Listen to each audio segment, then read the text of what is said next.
तो चलिए शुरू करते हैं आज का यानी कि 30 मई का करंट अफेयर। हमारा पहला क्वेश्चन है, हाल ही में संयुक्त राष्ट्र शांति सैनिकों का अंतर्राष्ट्रीय दिवस कब मनाया गया? इसका सही आंसर होगा 29 मई को। आइए हम लोग इसके बारे में जानते हैं।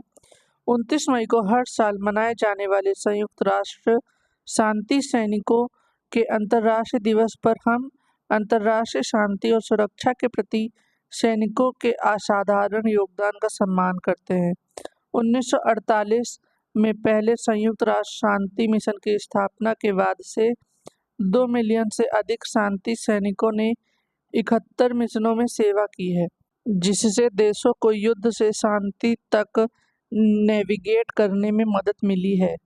हमारा अगला क्वेश्चन है, हाल ही में किस भारतीय पर्वतारोही ने एक सीजन में 2 बार माउंट एवरेस्ट फतेह किया? इसका सही आंसर होगा सत्यदीप गुप्ता ने। हमारा अगला क्वेश्चन है, हाल ही में साइबर सुरक्षित भारत पहल के अंतर्गत 44वां CISO प्रशिक्षण कार्यक्रम कहाँ आयोजित हुआ? इसका सही आंसर होगा नई दिल्ली में। हमारा अगला क्वेश्चन है, हाल ही में विजय खंडूजा को किस देश में भारत का अगला उच्चायुक्त नियुक्त किया जाएगा? इसका सही आंसर होगा कैमरून। हमारा अगला क्वेश्चन है, हाल ही में एशियाई पंजा कुश्ती चैंपियनशिप में भारत ने कितने पदक जीते? इसका सही आंसर होगा 7। हमारा अगला क्वेश्चन है, हाल ही में एक सीजन में सबसे ज्यादा गोल करने वाले फुटबॉलर कौन बने हैं? इसका सही आंसर होगा क्रिस्टियानो रोनाल्डो। हमारा अगला क्वेश्चन है, हाल ही में किसने पृथ्वी के ध्रुवों का अध्ययन करने के लिए लघु जलवायु उपग्रह प्रक्षेपित किया है? इसका सही आंसर होगा नासा ने। हमारा अगला क्वेश्चन है, हाल ही में किसे अप्रैल 2024 का ICC player of the month चुना गया? इसका सही आंसर होगा हेलियो मैथ्यूज और मोहम्मद वसीम, इन दोनों लोगों को। हमारा अगला क्वेश्चन है, हाल ही में कौन 77वें विश्व स्वास्थ्य सभा के अध्यक्ष नियुक्त किए गए? इसका सही आंसर होगा अपूर्व चंद्रा को। हमारा अगला क्वेश्चन है, हाल ही में रिलायंस इंडस्ट्रीज ने किस देश की कंपनी रोसनेफ्ट के साथ समझौता किया? इसका सही आंसर होगा रूस। हमारा अगला क्वेश्चन है, हाल ही में भारत ने किस देश को $1 मिलियन की सहायता भेजी है? इसका सही आंसर होगा पापुआ न्यू गिनी को। हमारा अगला क्वेश्चन है, हाल ही में किस कंपनी ने गौरव बनर्जी को भारत का नया CEO नियुक्त किया है? इसका सही आंसर होगा सोनी। हमारा अगला क्वेश्चन है, हाल ही में भारतीय सेना ने हाइड्रोजन फ्यूल सेल बस के लिए किसके साथ समझौता किया? इसका सही आंसर होगा IOCL। हमारा अगला क्वेश्चन है, हाल ही में किस भारतीय शांति रक्षक को UNA military gender advocate of the year award मिला? इसका सही आंसर होगा राधिका सेन को। अब हम इन्हीं करंट अफेयर्स को डिटेल में जानते हैं। हमारा पहला करंट अफेयर बनता है नियुक्ति से, तो चलिए हम लोग जानेंगे। विजय खंडूजा कैमरून में भारतीय राजदूत बने। 29 मई को विदेश मंत्रालय में विजय खंडूजा को कैमरून में भारत का अगला उच्च आयुक्त नियुक्त किया। वह अभी जिम्बाब्वे में भारत के राजदूत के रूप में कार्यरत हैं। आइए हम लोग इसको डिटेल में जानते हैं। वह 2017 से विदेश मंत्रालय में निदेशक के रूप में कार्यरत थे। 2014 और 2017 में भारतीय दूतावास की ओर से बोस्निया और हर्जेगोविना में भारतीय राजदूत रहे। 2003 से 2006 तक शंघाई में भारतीय एम्बेसडर के तौर पर नियुक्त थे। 1997 से सन 2000 तक इस्लामाबाद में भारतीय उच्च आयोग में काम किया। 1989 से 1992 और 2009 से 2012 तक पेरिस के भारतीय दूतावास में पदस्थ थे। हमारा अगला करंट अफेयर बनता है नेशनल से, तो चलिए जानेंगे। सत्यदीप गुप्ता ने एक साथ दोहरी चढ़ाई कर रिकॉर्ड बनाया। 27 मई को भारतीय पर्वतारोही सत्यदीप गुप्ता ने एक ही मौसम में माउंट एवरेस्ट और माउंट लोत्सो पर 2 बार चढ़ाई कर नया रिकॉर्ड बनाया। उन्होंने 11 घंटे और 15 मिनट में 2 चोटियों को पार कर इतिहास रच दिया। आइए हम लोग इसको डिटेल में जानते हैं। सत्यदेव गुप्ता ने दोपहर में 8,516 मीटर ऊंचे माउंट लहोत्सो को फतह किया। इसके बाद आधी रात को 12:45 बजे 8,849 मीटर ऊंचे माउंट एवरेस्ट पर चढ़ाई पूरी की। उनके साथ पर्वतारोही गाइड पेस्टेम्बा शेरपा और नीमा उंगड़ी शेरपा भी थे।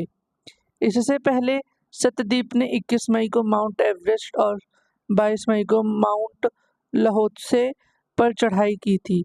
सत्यदीप गुप्ता उत्तर प्रदेश के शहर पीलीभीत के रहने वाले हैं।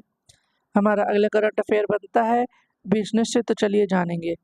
देश में बनेगा क्वांटम डायमंड माइक्रोचिप इमेजर। 28 मई को भारतीय कंपनी टाटा कंसल्टेंसी सर्विसेज ने आईआईटी बॉम्बे के साथ सेमीकंडक्टर सेंसिंग टूल को लेकर समझौता किया। इसके तहत सीसीएस और आईआईटी बॉम्बे मिलकर देश के पहले क्वांटम डायमंड माइक्रोचिप इमेजर का निर्माण करेंगे। आइए हम लोग इसको डिटेल में जानते हैं। Quantum diamond microchip imager magnetic field की इमेज बना सकता है। इससे सेमीकंडक्टर चिप की नॉन इन्वेसिव और नॉन डिस्ट्रक्टिव मैपिंग संभव हो जाती है। यह सेमीकंडक्टर चिप की विफलता को कम करने और इलेक्ट्रॉनिक्स डिवाइस को बेहतर बनाने का काम करेगा। क्वांटम डायमंड माइक्रोचिप इमेजर को विकसित करने में 2 साल का समय लगेगा। इस प्रोजेक्ट पर टीसीएस के विशेषज्ञ, पीक वेस्ट और आईआईटी बॉम्बे के इलेक्ट्रिकल इंजीनियरिंग विभाग में एसोसिएट प्रोफेसर डॉक्टर कस्तूरी शाह काम करेंगे। हमारा अगला करंट अफेयर है टाटा एआईए लाइफ इंश्योरेंस ने इंस्टेंट लोन सुविधा शुरू की।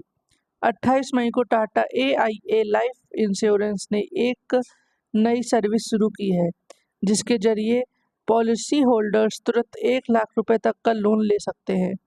यह सर्विस कस्टमर्स को कवरेज खोए बिना अपनी इंश्योरेंस पॉलिसी के अगेंस्ट लोन लेने की सुविधा देती है। आइए हम लोग इसको डिटेल में जानते हैं। माई डिजी अकाउंट पोर्टल के जरिए आसानी से लिया जा सकेगा।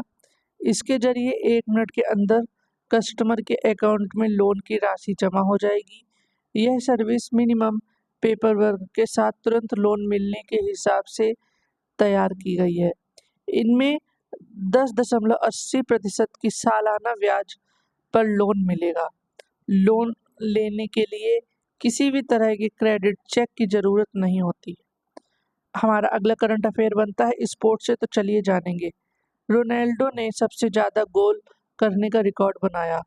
27 मई को सऊदी अरब के रियाद शहर में फुटबॉल की साउथ प्रो लीग 2024 का फाइनल मैच खेला गया। इसमें अल नासर टीम ने अल इतिहाद को 4-2 से हराकर सीजन जीत लिया। अल नासर टीम की तरफ से क्रिस्टियानो रोनाल्डो ने 2 गोल किए। आइए हम लोग इसको डिटेल में समझते हैं। रोनाल्डो लीग के एक सीज़न में सबसे ज़्यादा गोल करने वाले खिलाड़ी बन गए हैं। उन्होंने अब्देल जाक हमदल्लाह का रिकॉर्ड तोड़ दिया। अब्देल रजाक ने 2018 और 2019 के सीज़न में 34 गोल किए थे। 39 वर्षीय पुर्तगाली खिलाड़ी रोनाल्डो दुनिया के सबसे महंगे खिलाड़ी हैं। रोनाल्डो ने इंटरनेशनल लेवल पर 128 से ज़्यादा गोल किए हैं। उन्होंने सबसे ज़्यादा 200 इंटरनेशनल फुटबॉल मैच खेले हैं। इसी के साथ हमारे आज के करंट अफेयर्स ख़त्म होते हैं। वीडियो को लाइक करें, शेयर करें और सब्सक्राइब करना बिल्कुल भी ना भूलें। हम कल फिर मिलेंगे अपने डेली करंट अफेयर्स के साथ में।